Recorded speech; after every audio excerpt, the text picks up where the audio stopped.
Hai teman-teman tersayang, Eropa adalah bencana, kalian tahu. Dan sudah saatnya kita membicarakannya. Kita baru saja melupakan Eropa, karena kita berpikir bahwa hanya Israel dan Amerika Serikat yang merupakan isu-isu yang layak untuk dibahas. Itu tidak benar. Eropa telah menyebabkan banyak kerugian dan masalah bagi kita, namun di saat yang sama juga merupakan bagian yang berharga. Bukankah kamu setuju, Gaul? Saya sangat setuju. Eropa telah menjadi ancaman bagi stabilitas global. Kita berada di masa di mana setelah mendominasi dunia selama 2000 tahun, Eropa sedang jatuh dari kejayaannya.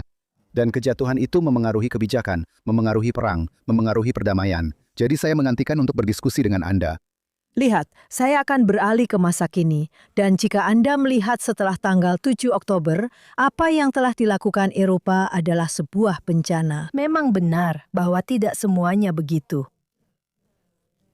Negara-negara yang menjadi bagian dari Uni Eropa telah bersikap berbeda. Mereka bertindak dengan cara yang berbeda. Saya senang mengatakan bahwa sebagai orang Italia, Italia adalah salah satu yang paling sedikit merugikan, bersama dengan Jerman, Republik Ceko, dan beberapa negara lainnya. Tapi secara umum, jika Anda melihat Prancis misalnya, jika Anda melihat Spanyol dan banyak negara lain, apa yang mereka lakukan pada dasarnya adalah, pertama-tama, hanya memberikan semacam yang diperlukan. Solidaritas hanya karena telah terjadi pembantaian. Tetapi, tidak ada yang benar-benar menganalisis apa arti pembantaian ini sebagai ancaman bagi keberadaan Israel. Tidak ada yang melakukannya. Mereka langsung menuntut gencatan senjata tanpa memperhatikan atau berniat memastikan bahwa rakyat Israel akan selamat dari serangan itu. Mereka hanya ingin kami menghentikan tembakan. Dan kemudian segera setelah itu, apa yang mereka lakukan? Mereka mulai melakukan hal yang sangat luar biasa. Mereka mulai meminta negara Palestina. Dan permintaan Eropa untuk negara Palestina ini adalah tindakan bunuh diri bagi Eropa. Karena jika Anda pikirkan, mereka melakukannya. Mereka mendeklarasikan negara Palestina. Apakah ada negara Palestina di luar sana? Deklarasi mereka tentang negara Palestina sama sekali tidak berdampak pada Timur Tengah. Semua orang di sini tahu, baik orang Palestina, Arab, maupun Yahudi, itu hanya kata-kata saja. Tapi itu punya dampak besar di Eropa. Karena yang terjadi di Eropa selama beberapa tahun terakhir adalah perkembangan yang sangat halus dari gerakan nasional Muslim Eropa. Dan gerakan nasional itu tidak berbentuk jelas dan tidak punya nama. Tiba-tiba saja, Macron dan Stallmer, serta mereka yang mendeklarasikan negara Palestina, memberinya nama, yaitu Palestina. Karena orang-orang berkata, ya, kalian ingin negara Palestina. Kenapa kalian tidak punya negara Palestina di Eropa? Karena kalau dipikir-pikir, Prancis sebentar lagi akan menjadi 20% Muslim. Ada ketidakadilan karena mereka tidak punya negara, mereka tidak mendapatkan legitimasi. Jadi yang telah dilakukan Macron, Stallmer, dan semua pemimpin itu adalah memicu gerakan nasional Muslim Eropa. Jadi deklarasi negara Palestina itu sebenarnya tidak berdampak pada Israel atau rakyat Palestina, tapi itu adalah gerakan bunuh diri jika dilihat dari sisi Eropa. Dua hal yang belum bisa diterima oleh Eropa. Yang pertama adalah pergeseran kekuasaan yang sangat cepat dari Eropa ke Amerika. Maksud saya, Anda bilang mereka ingin berdiri sendiri. Semoga berhasil. Anda tahu, hidup mereka sangat bergantung pada Amerika Serikat untuk perlindungan, keamanan, dan ekonomi. Jadi yang mereka coba lakukan karena mereka belum bisa menerima kenyataan bahwa setelah 2000 tahun mendominasi dunia, maksud saya, coba pikirkan. Maksud saya, jika Anda mengukur PDB global di abad manapun, semuanya adalah Eropa. Maksud saya, Eropa benar-benar mengendalikan narasi dunia tentang segalanya. Dan tiba-tiba saja, hanya 100 tahun yang lalu, kekuatan itu berpindah ke Amerika Serikat. Jadi, misalnya, mereka menciptakan sesuatu yang disebut kekuatan hukum untuk menandingi kekuatan militer dan ekonomi Amerika. Jadi mereka mungkin berkata kepada Trump, ya, kami membutuhkanmu, memang benar, kami membutuhkanmu untuk melindungi kami. Kami membutuhkanmu untuk melindungi kami secara finansial dan ekonomi. Tapi kamu juga membutuhkan kami karena kami bisa memenjarakanmu. Kami bisa menangkap Presiden Obama. Kami bisa menangkap tentara Amerika. Dan untuk menghubungkan apa yang kamu katakan sebelumnya, cara mereka menyerang Amerika, salah satu jalur di mana mereka mengekspresikan penentangan mereka terhadap Amerika adalah melalui Israel. Karena, sama seperti ancaman fisik yang datang dari Iran dan proksinya, di mana Amerika adalah setan besar dan Israel adalah setan kecil. dalam ancaman ideologis yang akan kita bahas, yang datang dari Eropa dan proksinya. Israel adalah penjahat perang kecil, tapi Amerika adalah penjahat perang besar. Dan Marco Rubio, seperti yang Anda sebutkan, Sekretaris Said Rubio, dia mengatakan itu berulang kali, bahwa semua dakwaan itu hanyalah latihan. Mereka sedang menguji situasi. Mereka bilang, mari kita dakwah, Anda tahu, Perdana Menteri Israel, atas kejahatan orang Yahudi membela diri. Mari kita lihat apakah itu lolos. Jika itu lolos, maka kita bisa lanjutkan. Dan kamu tahu, Fiamma, kamu tahu, hal yang paling mengejutkan dari tindakan Eropa ini, tentang dakwaan ICC terhadap Netanyahu, dan penetapan dasar bagi ICGF untuk menangkap semua tentara Israel, menciptakan kelumpuhan perjalanan ini, sehingga kami tidak akan bepergian ke Eropa, karena siapapun dari kami bisa ditangkap. Berita utamanya adalah, tepat saat itu terjadi, negara-negara Eropa, termasuk Italia, Prancis, dan lainnya, tidak mengatakan bahwa ini memalukan, bukan atas nama kami. 80 tahun yang lalu, kami menangkap orang Yahudi kami. Kami tidak akan menangkap orang Yahudi lagi. Kami akan menarik diri dari ICC. Kami Belanda. Kami akan mengusir ICC dari sini. Mereka tidak melakukan itu. Mereka justru melakukan sebaliknya. Dalam satu hari, Prancis berkomitmen untuk menangkap orang Yahudi lagi. Jadi bukan hanya orang Yahudi, tapi pemimpin orang Yahudi. Persis seperti yang mereka lakukan 80 tahun yang lalu. Jadi semakin kita berubah, semakin semuanya tetap sama. Eropa, seperti yang Anda katakan dengan benar, awalnya memang kacau, bermasalah. Dan bukan hanya fakta bahwa mereka menyerang negara Yahudi, seperti yang selalu mereka lakukan. Mereka selalu menyerang aspek paling relevan dari Yudaisme di zaman kita, yaitu Zionisme dan negara Yahudi.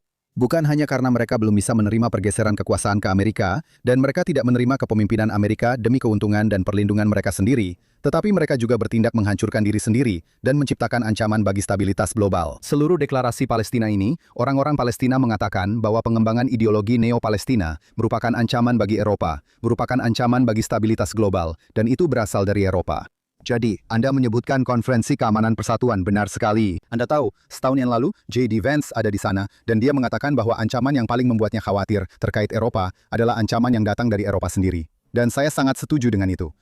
Rubio mengatakan hal yang sama, tapi dia mengatakannya dengan cara yang lebih halus. Oh, kami mencintai kalian, Eropa, tapi kalian adalah ancaman. Dan mereka seperti, oh bagus, dia mencintai kami. Jadi Eropa adalah ancaman besar yang datang dari Eropa sendiri. Dan demi keuntungan Eropa sendiri, mereka seharusnya mengubah arah dan menerima lebih banyak kepemimpinan Amerika. Lihat, sebenarnya, kamu tahu, hanya beberapa hari yang lalu, aku membaca daftar nama depan yang diberikan kepada anak-anak yang lahir di ibu kota Eropa. Kamu tahu, di sebagian besar dari mereka, nama depan yang paling banyak adalah Muhammad. Jadi ketika kamu berbicara tentang ancaman yang disebabkan oleh diri sendiri, aku akan mengatakan bahwa inilah yang paling penting. Dan kemudian, kamu tahu, kamu pergi ke Prancis, dan Prancis telah menjadi korban serangan teroris yang benar-benar telah membanjiri negara itu selama 25 tahun terakhir. Sudah 25 tahun serangan teroris, termasuk Bataclan. Tapi bukan hanya itu, banyak lainnya juga telah membanjiri negara tersebut. Belgia adalah tempat di mana kamu pergi ke Brussel, dan di Brussel ada banyak tempat di mana kamu tidak bisa masuk ke sana. Kamu tidak bisa masuk ke sana. Dan kamu hanya melihat toko-toko yang halal dan melihat perempuan yang hanya memperlihatkan mata mereka saja. Dan sangat sulit untuk berkeliling di sana. Dan London juga menjadi seperti itu. Birmingham adalah tempat di mana ada pertandingan sepak bola terkenal. Itu tidak bisa lagi berlangsung sekarang, karena setiap kali mereka ada di sana, Muslim di kota itu, kota terbesar kedua di Inggris, langsung mengambil alih panggung. Dan hal yang mereka lakukan sangat mirip dengan apa yang telah mereka lakukan di Amsterdam. Di mana orang-orang yang datang dari Israel, tidak hanya dari Israel, Yahudi yang datang, dan secara umum orang-orang yang mencintai sepak bola dan datang hanya untuk mendukung. Saya pikir itu adalah Tel Aviv, Maccabi Tel Aviv ya, di mana mereka hanya dikejar-kejar di sepanjang kota Amsterdam, kota Anne Frank. Dan di Birmingham itu terjadi lagi 2 kali. Dan polisi bahkan tidak membela orang-orang di sana. Maksud saya, orang-orang kita. Maksud saya, orang-orang itu berlari karena mereka dikejar oleh para antisemit yang secara terang-terangan menyatakan kebencian mereka terhadap orang Yahudi, orang Yahudi, orang Yahudi. Ada tempat seperti Swedia di mana menjadi seorang Yahudi menjadi hal yang mustahil. Ada banyak tempat di Eropa di mana orang Yahudi dikejar-kejar. Dan saya sedih untuk mengatakan bahwa Italia ya pada masa fasisme Nazi pernah memiliki undang-undang rasial. Jadi seharusnya Italia memiliki ingatan yang sangat kuat tentang apa yang telah mereka lakukan terhadap orang Yahudi di sana. Dan betapa mengerikannya antisemitisme di sana. Tetap saja, itu adalah sebuah negara. Ketika kamu pergi ke Napoli, kamu harus berhati-hati untuk tidak berbicara dalam bahasa Ibrani. Kalau tidak, kamu akan diusir dari sebuah pizzeria. Dan di Florence, jika kamu punya simbol bintang Daud seperti punyaku, kamu tidak bisa memakainya, karena di dalam bus mereka akan mengusirmu dari bus. Dan di mana wali kota saat itu, yang maaf harus aku katakan adalah seorang wanita Yahudi, membacakan nama-nama anak Palestina yang terbunuh. Aku mengutipnya di alun-alun utama, di mana ada patung David karya Michelangelo. Kamu tahu, dan dia membacakan nama-nama anak Palestina, seorang wanita Yahudi. Jadi ini menunjukkan semua paradoks yang sedang dihadapi Eropa. Gabungkan paradoks mengerikan antisemitisme ini yang setiap tahun jumlahnya terus bertambah, melebihi 3.000 lebih, 4.000 lebih. Setiap tahun persentasenya tumbuh hingga 4 digit, oke? Gabungkan dengan kembalinya sentimen anti-Amerika. Kamu tahu bahwa surat kabar Italia yang baru itu hampir setiap hari. Dan kemarin aku juga membaca Times of London yang kembali menertawakan pidato Trump. Dan kamu tahu, itu terjadi hari demi hari. Mereka suka menertawakan Trump. Mereka suka membuat karikatur presiden. Dan mereka tidak melihat segala sesuatu apa adanya. Ada bencana kognitif dalam pikiran orang Eropa yang sudah tidak mampu lagi melihat kebenaran. Dan kebohongan yang menyertai anti-Amerikanisme yang terhubung dengan antisemitisme ini sedang menjadi sebuah agama. Dan bahkan seperti Meloni, orang-orang yang tidak ingin mematuhi, mereka hanya harus mencari cara. Kamu tahu misalnya, dan di sini aku beri contoh Dewan Perdamaian. Kamu tahu bahwa orang-orang Eropa menolak untuk berpartisipasi dalam Dewan Perdamaian. Bahkan jika ada komite yang mewakili rakyat Palestina, seharusnya itu menjadi impian mereka. Karena jelas di benak banyak orang yang berpartisipasi, negara-negara Arab, negara-negara Muslim, dan negara-negara Asia yang ikut serta di dalamnya. Sebagian besar dari itu adalah tempat di mana orang-orang Palestina menunggu kemungkinan untuk menjadi pemilik Gaza. Tidak, orang-orang Eropa tidak melihat itu. Mereka melihatnya sebagai manipulasi dari Trump yang ingin menggunakan orang-orang Palestina hanya untuk menghentikan impian mereka memiliki negara Palestina. Mereka tidak pernah menjelaskan alasannya, tapi begitulah cara mereka menafsirkannya. Kamu tahu, kamu punya banyak materi tentang kasus ini. Dan tentang hal itu, Meloni mengatakan bahwa ada masalah konstitusional. Bahwa ada undang-undang konstitusi yang mewajibkan Italia untuk tidak ikut serta dalam hal apapun. Lembaga di mana semua anggotanya tidak sama. Itu aneh, karena bahkan di Perserikatan Bangsa-Bangsa pun ada seorang sekretaris, bukan? Dan Italia adalah bagian darinya. NATO juga merupakan lembaga hierarkis lainnya. Ya, itu benar. Trump dan Amerika Serikat sangat penting di sana. Tapi apakah memang seharusnya tidak seperti itu? Tidak ada diskusi yang substansial tentang hal itu. Hanya ada fantasi membenci sebuah konstruksi piramida karena dianggap begitu. Saya akan menggunakan kata F yang buruk, fasis. Karena inilah yang ada di pikiran mereka, yang terus mereka ulang-ulang. Saya sangat setuju. Saya pikir Anda menggambarkannya dengan sangat akurat. Maksud saya, menurut saya Eropa sedang berada dalam delusi, dan mereka mencoba melawan perang abad lalu. Jadi pada abad lalu, ancamannya datang dari pihak kanan. Jadi apapun yang berhubungan dengan pihak kanan, mereka tolak. Tapi saya benar-benar khawatir. Anda banyak berbicara tentang Eropa melalui sudut pandang Israel dan antisemitisme, serta meningkatnya antisemitisme. Saya berpikir, saya khawatir tentang masalah yang jauh lebih besar, yaitu ancaman terhadap stabilitas global, ancaman terhadap keamanan nasional Amerika Serikat yang berasal dari Eropa. Karena Fiamma, Anda seorang sejarawan, dan saya suka membaca buku-buku serta artikel-artikel Anda tentang sejarah. Dan ada satu hal yang cukup konsisten sepanjang sejarah, yaitu di setiap abad, Eropa selalu terlibat dalam perang besar. Mereka akan terlibat dalam perang besar yang sama sekali tidak terduga. Mereka akan masuk ke dalam perang besar yang bahkan sebulan sebelumnya tidak ada yang menduganya. Lalu mereka mengadakan konferensi perdamaian yang menentukan tatanan global untuk 100 tahun berikutnya. Setelah itu, tatanan global tersebut menjadi usang karena sudah tidak relevan, jadi mereka kembali berperang. Sekitar 6 tahun yang lalu, saya mengusulkan, kenapa kita tidak mengadakan konferensi perdamaian Eropa secara preemptif? Jadi, daripada mengikuti cara lama Eropa yang biasa, yaitu perang dulu, lalu konferensi perdamaian, mari kita hindari perang dengan mengadakan konferensi perdamaian, dengan membiarkan Eropa memahami, Anda tahu, keluar dari pola pikir penuh hayalan ini. Dan Anda tahu, kami membacanya dari para pemimpin dan pemikir Eropa, dan mereka mengatakan itu tidak akan pernah terjadi, karena delusi Eropa ini bahwa kita masih Eropa, dan siapa itu Trump, dan Amerika untuk memberitahu kita apa yang harus dilakukan. Kita adalah Eropa. Anda tidak bisa mengubah itu. Anda tidak bisa mengeluarkannya dari pikiran mereka. Tapi lihat, sekarang masalahnya adalah apa yang sedang coba dibangun Eropa bukanlah konferensi perdamaian, melainkan kekuatan militer. Anda tahu, itu adalah impian Eropa saat ini. Kenapa begitu? Iya, ada alasan yang bagus. Dan itu karena Putin tepat 2 tahun yang lalu menyerang Ukraina, menginvasi Ukraina, dan Eropa sangat takut akan hal itu. Mereka takut karena alasan yang salah. Menurut saya, dan mungkin kita tidak sepakat tentang itu, ancaman bagi Eropa bukanlah Putin. Ancaman bagi Eropa adalah Eropa sendiri. Ancaman terbesar perang di Eropa adalah apa yang saya sebut sebagai peran suksesi Eropa.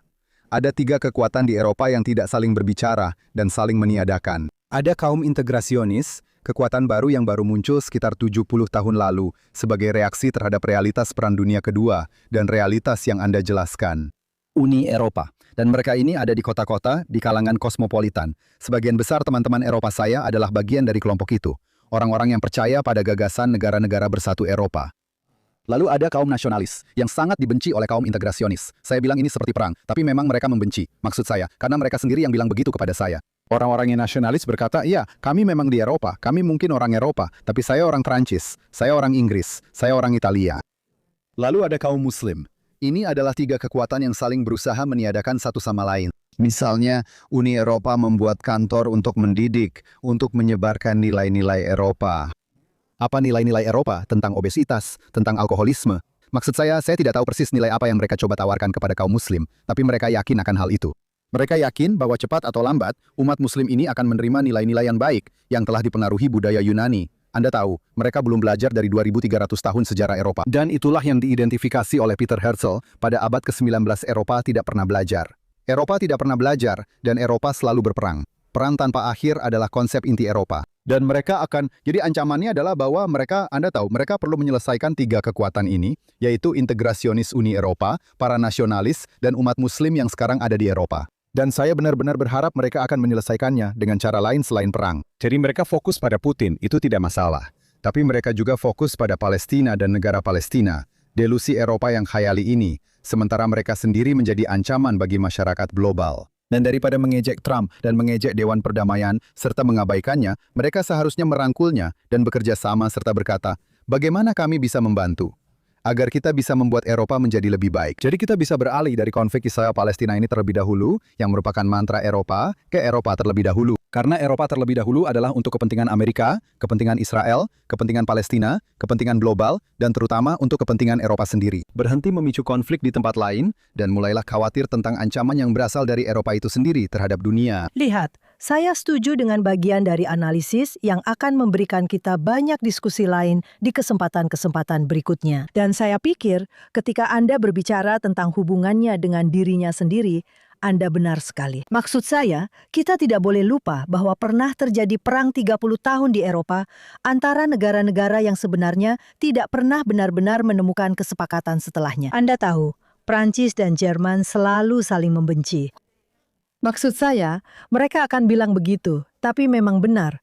Tapi bagaimanapun juga tidak, tapi menurut saya, tapi selain itu juga, karena saya pada dasarnya setuju dengan Anda tentang hal ini, saya ingin mengatakan bahwa Putin adalah musuh yang sebenarnya. Dan Anda bisa melihat itu dari fakta bahwa Putin adalah sekutu yang baik bagi Iran. Maksud saya, Iran adalah pihak yang memberikan senjata kepada Putin untuk melawan Ukraina. Saya pikir Putin adalah musuh yang mengerikan. Kamu tahu, Putin adalah sosok yang misterius, dan saya tidak akan membahasnya sekarang. Tapi saya sangat senang bahwa Israel pada pemungutan suara PBB terakhir yang baru saja terjadi 2 atau 3 hari yang lalu, pada kesempatan itu memberikan suara, menjaga jarak dari Amerika Serikat dalam hal ini, karena Amerika Serikat memilih abstain. Israel memilih mendukung Ukraina. Dan secara pribadi, saya sangat sebagai seorang Eropa. Kamu tahu, bagaimanapun juga saya adalah orang Eropa. Maksud saya berasal dari Florence, yang se-Eropa mungkin. Hollein. Ya, Medici, kamu tahu. Medici dan Michelangelo. Jadi itu seperti gema. Lalu saya ingin mengatakan hal lain. Dan ini tentang antisemitisme. Ketika ada perang, antisemitisme berada di garis depan perang. Eropa hampir selalu menghancurkan dirinya sendiri jika tidak diselamatkan oleh orang Amerika atas nama antisemitisme.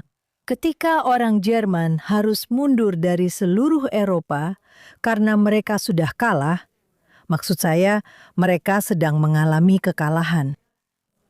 Mereka terus membawa dari Saloniko. Bagaimana kamu menyebut Saloniko? Saloniko. Dan orang-orang Yahudi di Kreta, bahkan jika itu adalah kereta terakhir yang bisa mereka gunakan untuk membawa tentara Jerman kembali. Mereka terus membunuh orang-orang Yahudi. Membunuh orang Yahudi selalu menjadi pilihan pertama Eropa saat ingin menghancurkan. Saat ini, inilah yang saya lihat sebagai sesuatu yang benar-benar menakutkan. Dan mereka ingin membunuh orang Yahudi. Mereka justru membunuh diri mereka sendiri. Tepat sekali. Dan itulah yang ingin saya katakan, bahwa serangan terhadap Yudaisme menjadi prioritas yang lebih tinggi bagi Eropa daripada mempertahankan diri sendiri. Dan kita telah melihatnya persis dalam kenyataan yang Anda gambarkan sebelumnya tentang Iran. Jadi, pada musim panas, bahkan sebelum Amerika Serikat ikut berperang, Israel melindungi Eropa. Israel berperang melawan Iran untuk Eropa, dan mereka mengakuinya. Kanselir Jerman mengatakan, Anda tahu, Israel melakukan pekerjaan kotor untuk Eropa. Tepat sekali. Tapi lalu apa yang dia katakan keesokan harinya di seluruh Eropa? Tapi kami juga akan memberikan sanksi kepada orang-orang Israel itu karena mereka melakukan sesuatu. Anda tahu, mereka membangun teras di rumah atau apartemen mereka. Atau kami akan memberlakukan sanksi. Apakah kami akan mendeklarasikan negara Palestina? Mereka bahkan tidak bisa membantu Selatan. Kami melakukan pekerjaan kotor untuk Eropa. Kami melindungi kalian. Eropa adalah sekutu kami. Dan saya suka Eropa. Dan saya pikir, Anda tahu, orang Amerika suka Eropa. Saya pikir Trump juga suka Eropa. Semua orang, kalian Eropa, kami mencintai kalian. Tapi kalian tahu, kalian harus berhenti bersikap seperti ini. Karena kami baru saja melindungi kalian dari Iran. Dan kemudian begitu itu terjadi, mereka berkata tunggu. Kalian tahu, menjaga diri sendiri, itu tidak masalah. Kalian membantu kami mencapai prioritas kedua kami. Tapi prioritas utama kami adalah serangan terhadap Yudaisme. Ini sudah kronis. Itulah, sekali lagi, yang diidentifikasi oleh Theodor Herzl sebagai sesuatu yang kronis di Eropa. Dan tidak akan pernah hilang. Dan kita melihat berkembangnya ideologi Neo-Palestina yang justru merugikan mereka. Mereka melakukan semua hal yang merugikan Eropa hanya demi menentang Israel. Jadi saya benar-benar setuju dengan apa yang baru saja Anda katakan. Ya, begini Karl. Kita sudah membahas begitu banyak hal. Saya rasa kita hanya perlu memutuskan saja.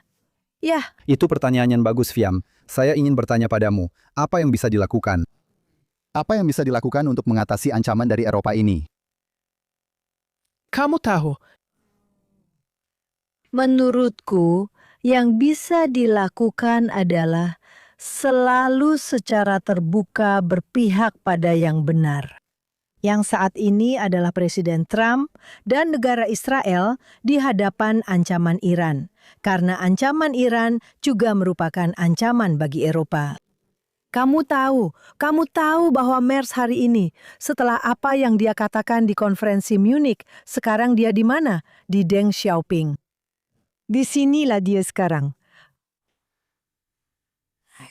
Jadi mereka mencari Tiongkok karena kamu tahu kenapa? Boleh aku bilang apa yang menurutku benar? Mereka sangat ketakutan. Mereka benar-benar takut karena mereka telah bersikap sangat buruk dan sangat bodoh di hadapan semua ancaman yang membuat dunia berubah dengan sangat cepat. Dan melihat Eropa masih benar-benar tidak siap, baik secara fisik maupun mental, menghadapi perubahan besar ini. Ya, satu-satunya hal yang bisa kita lakukan untuk mereka adalah tampil sangat-sangat percaya diri. Ya, saya akan menambahkan itu dan bahkan mengatakan sesuatu yang lebih tegas. Ini adalah istilahnya, jika kamu tidak bisa mengalahkan mereka, bergabunglah dengan mereka. Dan daripada mencoba menentang Amerikanisme dan Zionisme, Eropa seharusnya mendukungnya, karena itulah yang akan menyelamatkan mereka. Karena jika kamu memikirkan revolusi Amerika yang menciptakan Amerika Serikat dan revolusi Zionis yang menciptakan negara Israel, keduanya sama-sama dibangun sebagai eksodus ideologis dari Eropa. Baik orang Amerika maupun orang Zionis mengatakan bahwa mereka akan meninggalkan dogma-dogma lama Eropa dan menciptakan sesuatu yang baru di Amerika Serikat. Dan tentu saja Herzog berkata, kamu tahu, semua nilai-nilai Eropa seperti perang tanpa akhir, yang mana mereka selalu berperang, alasan lama untuk perang. Negara-negara seperti Jerman dibentuk melalui proses perang. Kita akan menciptakan sesuatu yang lain, yaitu perdamaian melalui kekuatan, yang merupakan konsep Herzl. Dia tidak menggunakan istilah-istilah itu, tapi dia berkata, ya, orang-orang Eropa akan terus tidak menyukai kita dan menentang kita selamanya. Tapi mereka akan membutuhkan kita. Karena begitu orang Yahudi dibebaskan dari perbudakan Eropa ini, begitu eksodus ideologis dari Eropa terjadi, dan kita berada di negara kita sendiri, kita akan memajukan umat manusia dari Israel, dengan cara yang bahkan tidak bisa dibayangkan siapapun pada saat itu. Dan Eropa akan membutuhkan itu. Eropa akan membutuhkan negara Yahudi untuk berkembang. Itulah visi Herzl. Itu masih berlaku sampai hari ini. Eropa membutuhkan Yudea dan Samaria untuk berkembang. Eropa membutuhkan Tel Aviv untuk berkembang. Eropa membutuhkan semua ini untuk berkembang. Jadi daripada mencari celah hukum, menurut pasal 48C dari konvensi yang kita, orang Eropa, ciptakan, dukunglah dan berdirilah di belakang kami, serta ambil manfaat dari perjuangan yang jelas ini. Siapa yang menyadari itu? Orang Arab. Orang-orang Arab semua mendukung kami, karena mereka adalah teman kami. Karena mereka menyadari bahwa mereka bisa mendapatkan manfaat dari cahaya yang datang dari Zion. Dan mereka juga bisa mendapatkan manfaat dari Amerika yang kembali berjaya. Eropa sedang berusaha menentang kami karena hal ini, mencoba membatasi cahaya yang datang dari Zion. Mereka berusaha menentang MAGA. Dan korban utamanya dari hal itu adalah Eropa sendiri. Jadi saya ingin memberikan 2 contoh, dan mungkin kita bisa langsung menyelesaikannya. Salah satunya adalah Spanyol. Spanyol sangat membutuhkan beberapa suku cadang untuk tentaranya yang hanya diproduksi oleh Israel. Tapi mereka tidak mau memberi dari Israel karena mereka membenci Israel. Dan tidak ada negara di Eropa yang lebih membenci Israel daripada Spanyol. Saya tidak akan pernah lupa Perdana Menteri Spanyol berdiri di perbatasan Gaza hanya beberapa hari setelah 7 Oktober, berusaha menghindari kami. Jadi, apa yang mereka lakukan? Mereka membeli ini dari Jerman. Kami menjualnya ke Jerman karena kami memiliki hubungan yang baik dengan Jerman. Dan paradoksnya adalah mereka langsung pergi ke mereka dan membeli barang-barang ini yang mereka. Kamu tahu apa paradoks terbesar dengan Spanyol? Tunggu, tapi aku ingin menyelesaikan apa yang sedang kita bicarakan. Ini salah satu caranya, oke? Jadi kita harus memberitahu Jerman bahwa kita tidak akan menjual apa yang sedang kita jual kepada kalian sekarang jika kalian memberikannya ke Spanyol. Ini adalah sesuatu yang, maksudku, kita harus tegas, seperti yang kamu katakan. Dan aku hanya memberi contoh kecil, tapi ini bisa jadi contoh yang penting. Lalu aku akan memberimu contoh lain. Kamu ingat ada bencana mengerikan tentang anak-anak yang terbakar hidup-hidup di pesta di Swiss. Mereka semua, setidaknya sekarang ada puluhan. Awalnya ada ratusan. Sekarang beberapa dari mereka sudah pulih. Mereka telah merawat anak-anak itu dengan obat-obatan Israel yang entah bagaimana membuat kulit mereka bisa pulih. Saya tidak bisa menjelaskan prosesnya, tapi hanya Israel yang menciptakan dan memproduksinya. Jadi kami telah memberikan banyak kepada mereka.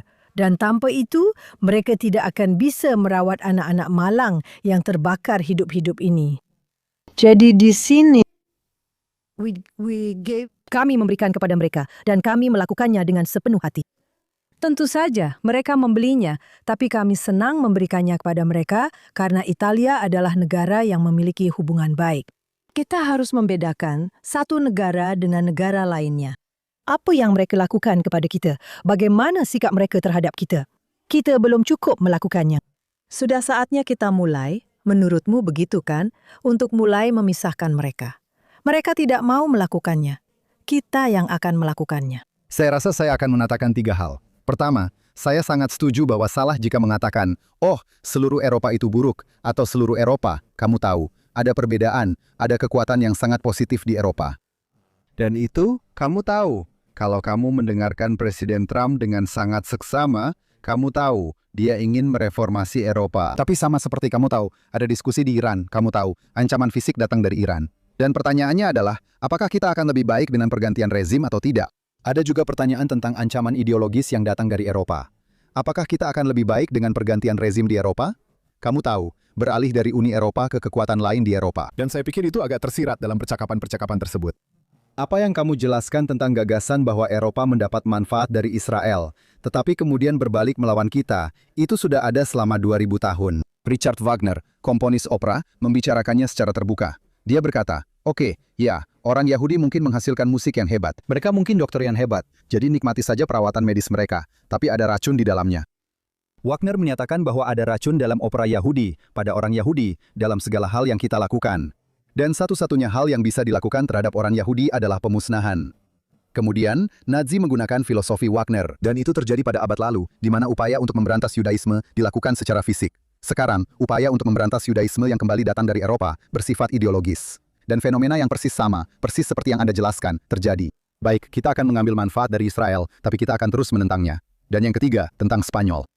Spanyol itu, maksud saya, nenek moyang saya berasal dari Spanyol, jadi saya mengatakannya dengan sangat berat hati. Tapi Spanyol adalah masalah, tapi itulah alasan keberadaannya. Karena Anda tidak bisa menjadi pro-Spanyol dan anti-Zionis. Karena Spanyol didasarkan pada gagasan Reconquista ini, bahwa orang kulit putih datang dan mengusir Muslim yang telah tinggal di sana selama 1000 tahun. Itu tidak masuk akal, Anda tahu, jika Anda bilang, ya itu tidak apa-apa. Tapi untuk orang Yahudi kembali ke rumah mereka, setelah ada orang yang tinggal di sana selama puluhan tahun, itu tidak masuk akal. Jadi Anda tidak bisa menjadi pro-Palestina dan pro-Spanyol. Dan beberapa kelompok pro-Palestina karena itu berkata, oke, kami menentang Reconquista. Kita harus mengorbankan Spanyol demi mempromosikan ideologi Palestina. Jadi Spanyol benar-benar punya masalah. Ada masalah nyata tentang dirinya sendiri, baik secara taktis, seperti yang dia jelaskan tentang senjata, tapi juga tentang gagasan besar seperti, apa itu Spanyol? Apakah Spanyol itu koloni? Sebenarnya, sekarang ada diskusi tentang membayar sewa atas 500 tahun terakhir tinggal di sana dan memindahkan kembali Muslim ke Spanyol. Semua percakapan itu muncul di permukaan sebagai bagian dari ideologi Neo-Palestina yang sedang disebarkan oleh Eropa sendiri. Eropa sedang melakukan bunuh diri. Ini harus dihentikan. Eropa harus menghentikan penentangannya terhadap Amerika Serikat dan Zionisme, serta mengubah arah, mengambil manfaat dari cahaya yang datang dari Zion dan cahaya yang sekarang datang dari Amerika Serikat selama setahun terakhir. Maka Eropa akan berada di tempat yang jauh lebih baik. Jadi menurutku, kamu telah mengarahkan percakapan kita ke pembahasan tentang apa yang harus dilakukan melawan antisemitisme saat ini. Karena pada akhirnya, dan kita akan membahasnya di lain waktu, tapi saya ingin memberikan petunjuk pertama tentang hal itu. Saya pikir tidak ada yang benar-benar bisa dilakukan terhadap antisemitisme itu sendiri. Kita harus menjadi diri kita sendiri sebisa mungkin dalam segala ekspresinya yang saat ini sangat kuat dan menarik untuk ditawarkan kepada dunia. Diri kita sendiri apa adanya. Tidak pernah mencoba mengubah sifat kita, budaya kita, cara hidup kita, dan semakin terhubung dengan siapapun yang menjadi sekutu kita. Dan tentu saja, Trump saat ini adalah sekutu kita. Tentu saja. Senang berbicara denganmu, Fiamma. Senang berbicara denganmu, sangat senang.